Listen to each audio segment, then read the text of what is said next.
Bible एक वर्ष में। नमस्कार, आप सबका बाइबल एक वर्ष में स्वागत है।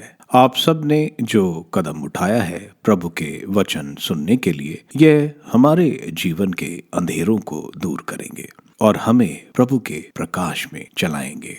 आज हम योशुआ के ग्रंथ का अध्याय 3, 4, संत लूकस के सुसमाचार का अध्याय 17 और स्रोत ग्रंथ का 121वां स्रोत सुनेंगे। प्रभु का वचन सुनने से पहले आइए हम ईश्वर से प्रार्थना करें। हे प्रभु, हम आपका वचन सुनने वाले हैं। हमारे मन की आंखें खोलें और हमें आध्यात्मिक प्रज्ञा दें ताकि हम आपको जान सकें और आपके वचन के अनुसार अपना जीवन जिए। यह हम मांगते हैं आपसे प्रभु यीशु के नाम, आमीन। योशुआ का ग्रंथ अध्याय 3, परगमन की तैयारी। योशुआ ने बड़े सवेरे सब इजरायलियों के साथ शिटिम से प्रस्थान कर दिया। वे यार्दन के पास आए और पार करने के पूर्व वहीं पड़ाव डाला। सचिवों ने तीसरे दिन सारे शिविर में घूमकर लोगों को यह आदेश दिया, जब तुम प्रभु अपने ईश्वर के विधान की मंजूषा को लेवी वंशी याजकों द्वारा ढोए जाते देखो, तब अपना अपना स्थान छोड़कर उसके पीछे हो लो, जिससे तुम्हें यह मालूम हो सके कि तुम्हें किस रास्ते पर चलना है, क्योंकि तुम इस रास्ते पर पहले कभी नहीं आए। लेकिन तुम्हारे और उसके बीच 2000 हाथ की दूरी होनी चाहिए, तुम उसके निकट नहीं जाओगे। योशुआ ने लोगों से कहा, अपने को पवित्र बनाए रखो, क्योंकि कल प्रभु तुम्हारे आंखों के सामने चमत्कार करेगा। योशुआ ने याजकों से कहा, विधान की मंजूषा उठाकर लोगों के आगे आगे चलो। तब उन्होंने विधान की मंजूषा उठाई और वे लोगों के आगे आगे चल पड़े। प्रभु ने योशुआ से यह कहा, मैं आज से इस बात का ध्यान रखूंगा कि सभी इजरायली तुम्हारा महत्व समझें और यह जान जाए कि जिस तरह मैं मूसा के साथ रहा उसी तरह तुम्हारे साथ भी रहूंगा। तुम विधान की मंजूषा ढोने वाले याजकों को यह आदेश दोगे, जब तुम लोग यार्दन नदी के तट पर पहुंचो तो नदी में ही खड़े हो जाओ। इसके बाद योशुआ ने इजरायलियों से कहा, यहाँ आओ और अपने प्रभु ईश्वर का आदेश सुनो। योशुआ ने कहा, अब तुम जान जाओगे कि जीवंत ईश्वर तुम्हारे बीच है और तुम लोगों के सामने से कनानियों को निश्चय ही भगा देगा। समस्त पृथ्वी के प्रभु के विधान की मंजूषा तुम लोगों से पहले ही यार्दन पार करेगी। 12 व्यक्तियों को चुन लो, हर एक वंश में से एक व्यक्ति को, जो ही समस्त पृथ्वी के प्रभु के विधान की मंजूषा ढोने वाले याजक यरदन नदी के पानी में पैर रखेंगे, त्यों ही ऊपर से बहने वाला पानी थम जाएगा और ठोस पुंज जैसा हो जाएगा। जब इजरायली अपने तंबू उखाड़कर यरदन पार करने निकले तो विधान मंजूषा ढोने वाले याजक उनके आगे आगे चले। ज्यों ही मंजूषा ढोने वाले याजकों ने यार्दन के पास जाकर पानी में पैर रखा, कटने के समय यार्दन का पानी उमड़कर तट पर फैल जाता है, त्यों ही ऊपर से बहने वाले पानी थम गया और सारतन के निकटवर्ती आदाम नगर तक ठोस पुंज जैसा बन गया। अराबा के समुद्र अर्थात लावण समुद्र की ओर उतरने वाली पानी बह निकला और इस प्रकार इजराइल यरूके के सामने पार उतरे। जब इजरायली सूखे पांव उस पार जा रहे थे तो प्रभु के विधान की मंजूषा ढोने वाले याजक यार्दन के बीच के सूखे तल पर तब तक खड़े रहे जब तक सभी लोग यार्दन के उस पार नहीं पहुंचे। योशुआ का ग्रंथ अध्याय 4, 12 स्मारक। जब सारा जनसमूह यार्दन पार कर चुका तब प्रभु ने योशुआ से कहा, लोगों में से 12 पुरुष चुन लो, प्रत्येक वंश से एक, और उन्हें यह आज्ञा दो, यार्दन के मध्य से जहां याजकों के पैर थे 12 पत्थर उठाकर अपने साथ ले जाओ और उन्हें उस स्थान पर रख दो जहां तुम आज रात ठहरोगे। इस पर योशुआ ने उन 12 पुरुषों को बुला भेजा जिन्हें उसने इजरायलियों के प्रत्येक वंश से चुना था। यहोशू ने उनसे कहा, प्रभु अपने ईश्वर की मंजूषा के सामने यारदन के बीच चले जाओ और इजरायलियों के वंशजों की संख्या के अनुसार तुम में से प्रत्येक एक एक पत्थर अपने कंधे पर उठा लाए। वह तुम्हारे लिए एक स्मारक बन जाएगा। जब कभी भविष्य में तुम्हारी संतान तुमसे पूछेगी कि इन पत्थरों का अर्थ क्या है, तो तुम यह उत्तर दोगे। जब प्रभु के विधान की मंजूषा यारदन में उतरी तो यारदन की जलधारा उसके सामने थम गई। यारदन की जलधारा थम गई। ये पत्थर इजरायलियों के लिए इस घटने के चिरस्थायी स्मारक है। इजरायलियों ने यहोशू की आज्ञा का पालन किया, जैसा कि प्रभु ने यहोशू को आदेश दिया। उन्होंने इजराइल के वंशजों की संख्या के अनुसार यारदन के बीच में 12 पत्थर उठाए। उन्होंने उनको अपने साथ शिविर में ले जाकर वहीं रख दिया और जिस स्थान पर विधान की मंजूषा ढोने वाले याजकों के पांव रखे थे, यहोशू ने वहां यारदन के बीच में 12 पत्थर स्थापित करे। वे आज तक वहां विद्यमान है, जब तक वह सब कुछ पूरा नहीं हो पाया था जिसका प्रभु ने यहोशू द्वारा लोगों को आदेश दिया था और जो मूसा ने यहोशू से कहा था। तब तक मंजूषा ढोने वाले याजक यारदन के बीच खड़े रहे। लोग जल्दी जल्दी नदी पार करते गए। जब सब लोग पार कर चुके तब दूसरे तट पर खड़े लोगों के देखते याजकों ने मंजूषा के साथ नदी पार की, जैसी मूसा ने उन्हें आज्ञा दी थी। रूबन, गाद और मानेसा के आधे कुल के सशस्त्र योद्धा इजरायलियों के आगे आगे चलते हुए पार उतरे। लगभग 40,000 सशस्त्र योद्धा प्रभु के सामने युद्ध के लिए यरीहो के मैदान की ओर आगे बढ़े। उस दिन प्रभु ने यहोशू को समस्त इजरायलियों की दृष्टि में इतना महान बनाया कि वे उसके जीवन भर उस पर इस प्रकार श्रद्धा रखते थे जिस प्रकार उन्होंने मूसा पर श्रद्धा रखी थी।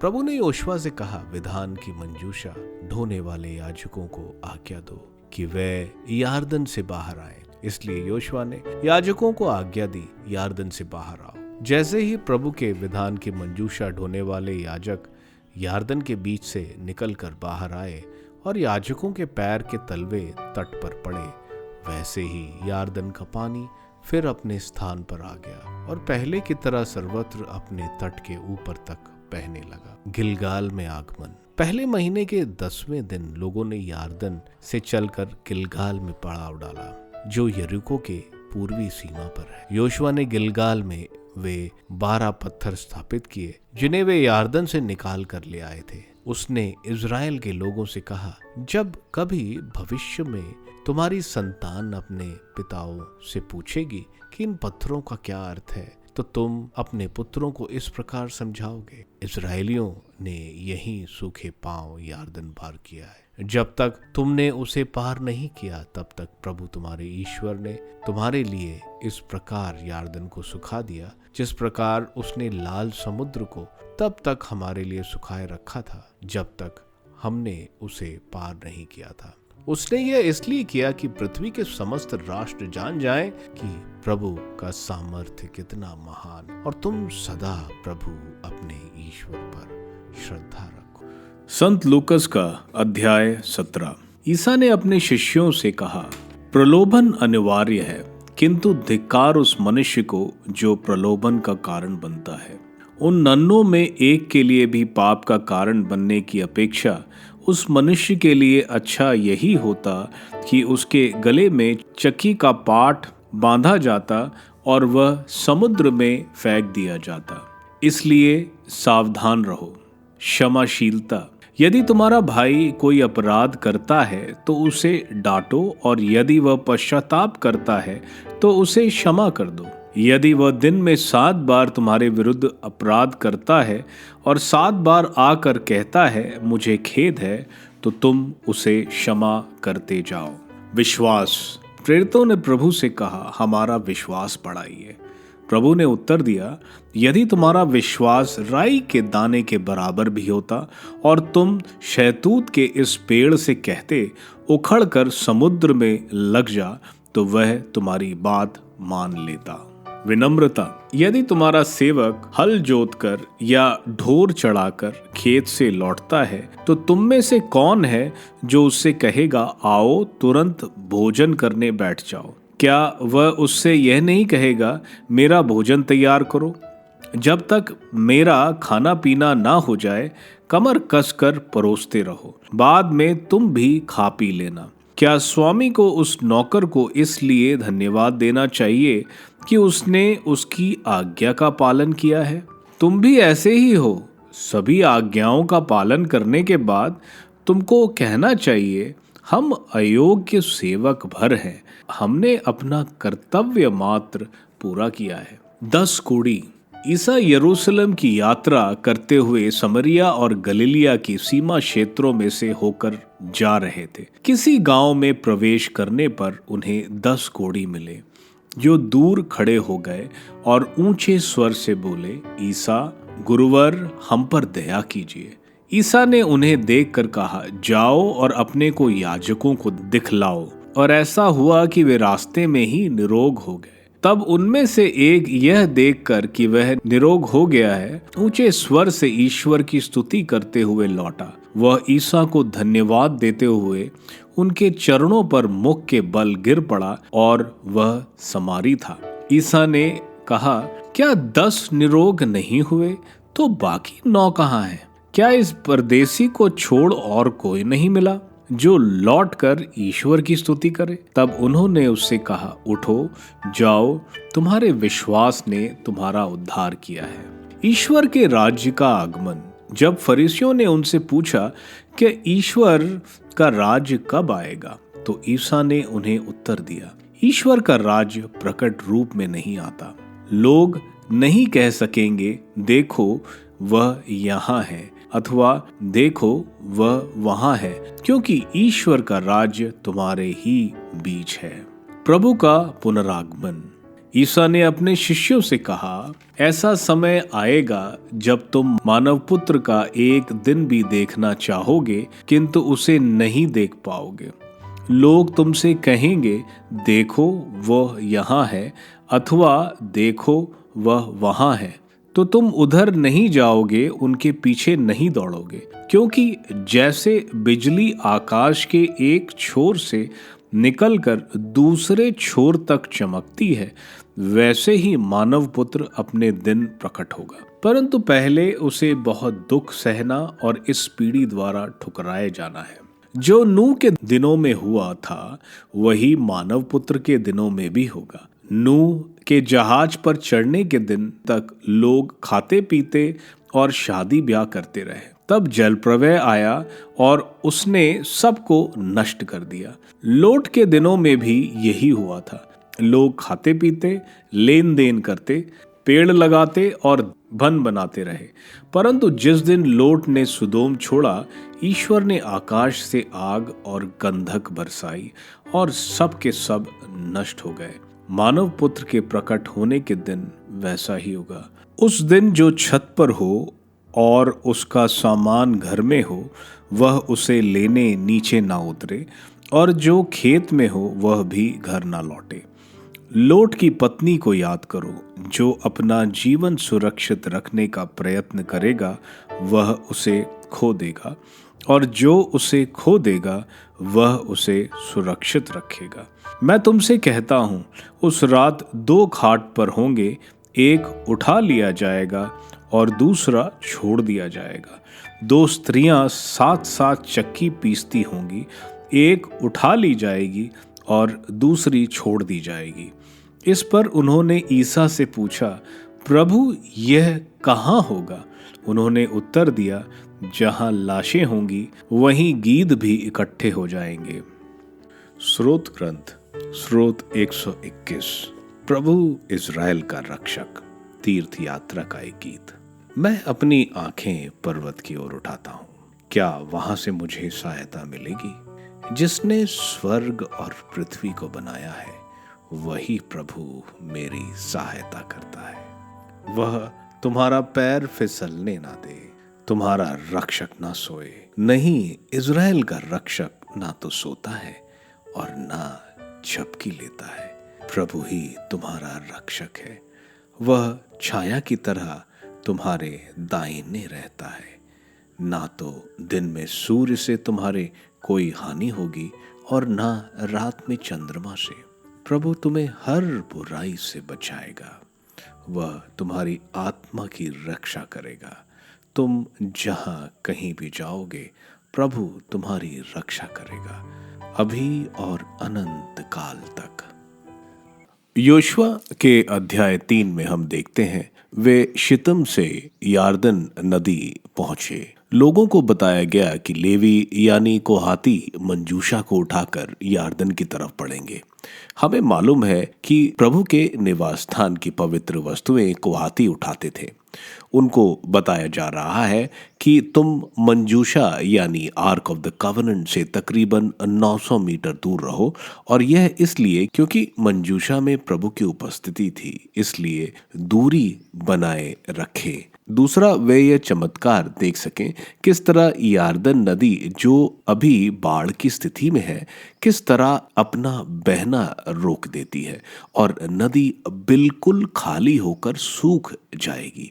योशुआ सबको पवित्र बने रहने को बोलते हैं, यानी नहाकर, अपने कपड़े धोकर और शारीरिक संबंध से दूर रहने को बताते हैं। इसके बाद हम देखते हैं योशुआ पुरोहितों को बोलते हैं कि मंजूषा लेकर लोगों से आगे चलो। जैसे ही वे मंजूषा लेकर यारदन नदी पहुंचे और उनके पैर यारदन नदी पर पड़े, यारदन नदी जो ऊपर से बहती थी वह बिल्कुल रुक गई, जैसे कोई ढोरा सा बन गया और पानी बिल्कुल रुक गया। बाकी जो पानी इकट्ठा था वह समुद्र में बह निकला। जमीन बिल्कुल ही सूख गई और इस तरह इजरायलियों ने यारदन पार किया। प्रभु की मंजूषा के साथ लेवी यारदन के बीच में खड़े रहे जब तक सारे इजरायलियों ने यारदन को पार नहीं कर लिया। हम देखते हैं जब इजरायली लाल सागर पार कर रहे थे तो प्रभु बादल और अग्नि के साथ इजरायलियों के साथ थे। अब वे प्रभु की मंजूषा जो प्रभु की उपस्थिति बताती है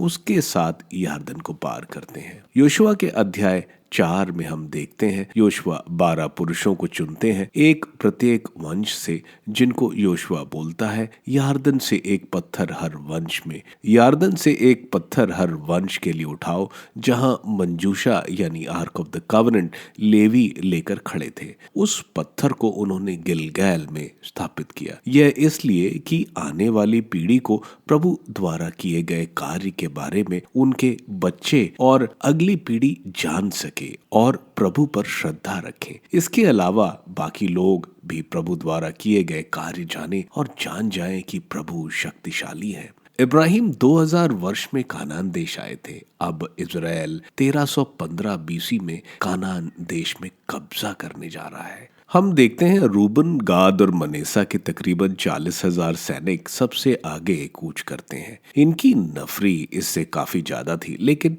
वह अपने परिवारों की रक्षा के लिए यारदन के उस पार रुक गए थे।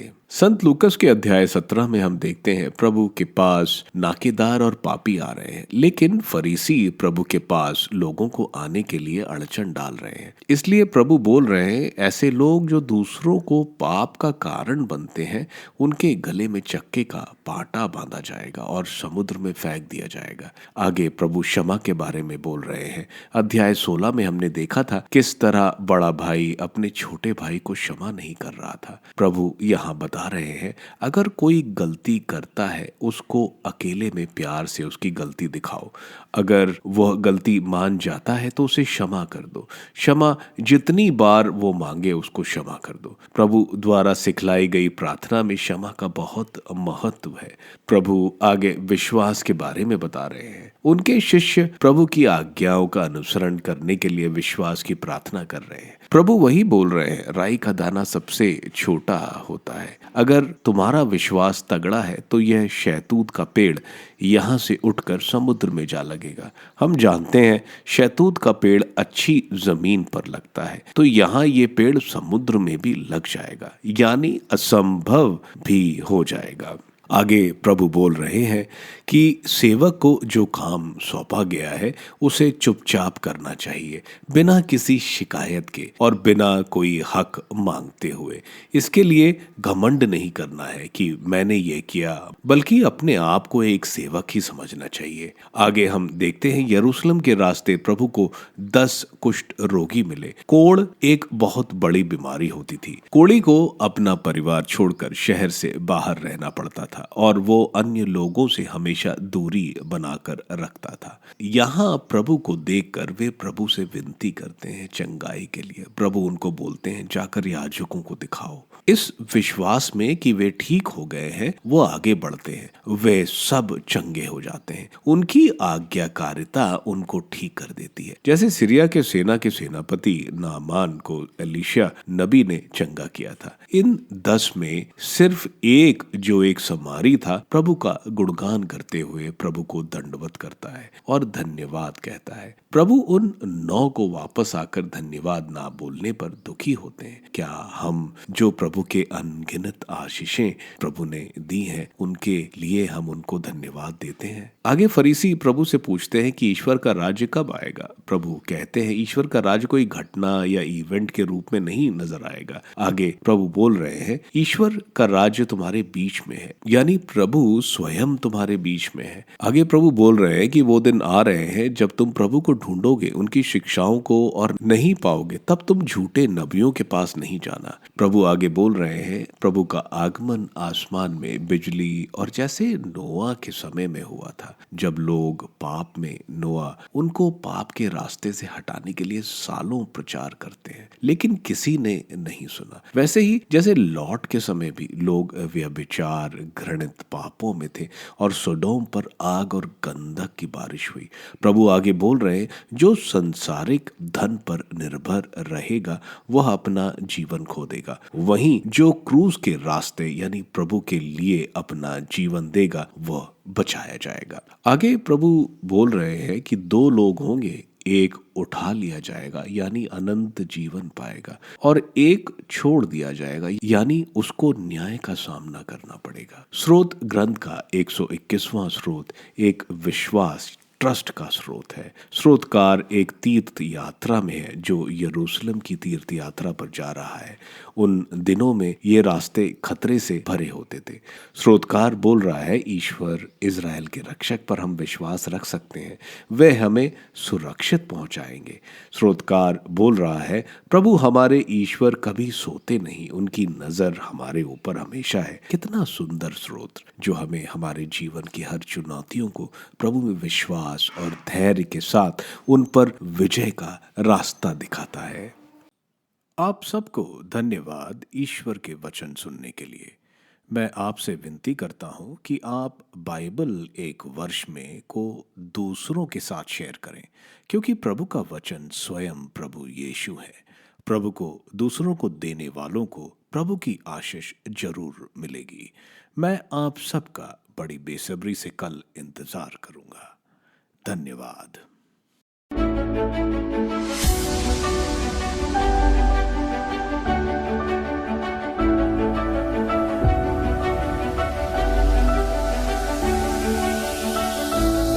बाइबल एक वर्ष में